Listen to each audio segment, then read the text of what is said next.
Hello everybody, this is Gregory with How I Lost Over 100 Pounds and Kept It Off for 30 plus years, where there should be no hesitance in your weight loss and your weight maintenance. Today we're going to continue the series Confessions of an Obese Child and talk about my experiences trying to ride a bike as a fat kid.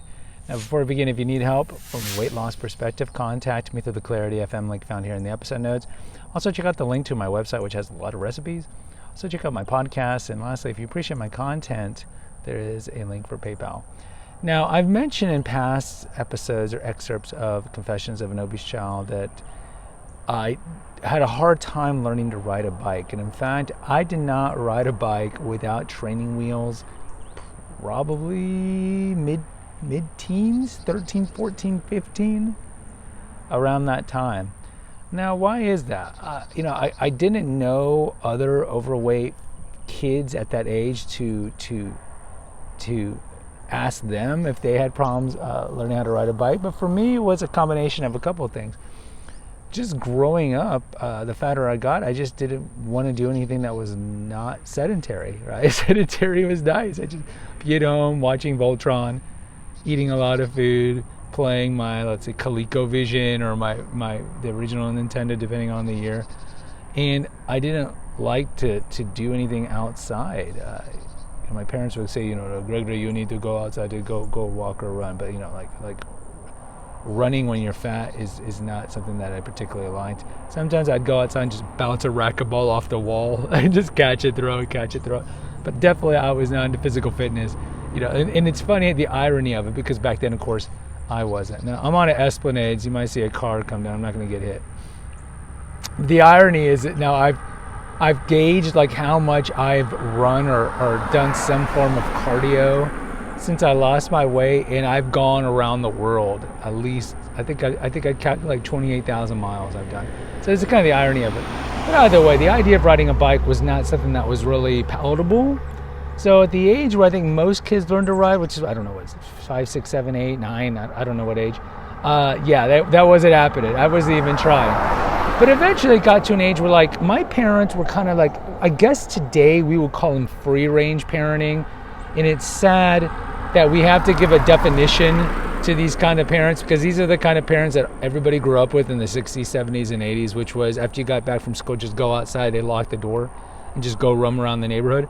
So when I was getting into my tweens, junior high, I was a curious kid. I wanted to walk around the neighborhood and get into mischief and hang out.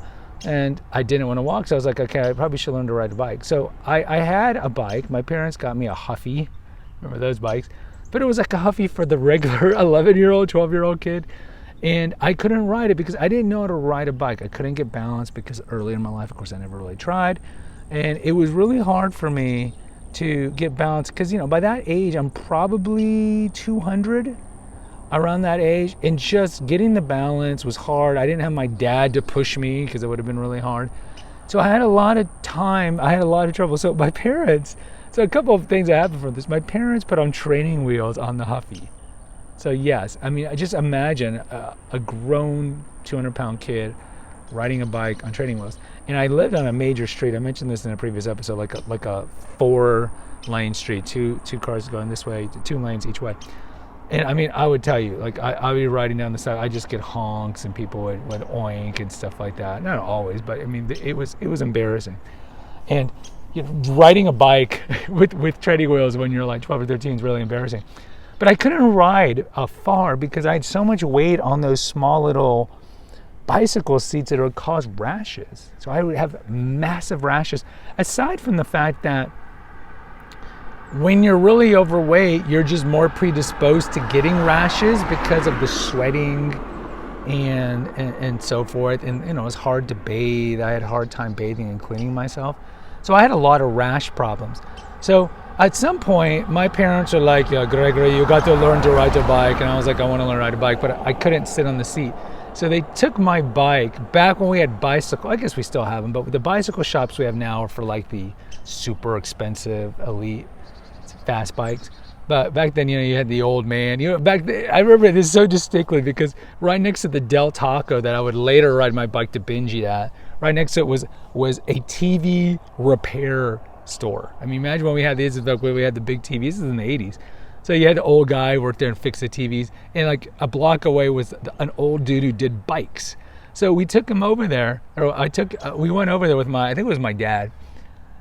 And so they came up with the idea of putting a very large seat on the bike. So the Huffy bike is like the regular small bike for a kid, and it had this big, it was like this big bicycle seat. And not only was it this big, but they put shock absorption on the seat to connect it to the bike. I can't explain to you. I'll Google some images to see if I can find it, but I don't think I'm going to be able to find my way. So imagine a small bike with a gigantic shock absorption and a big seat.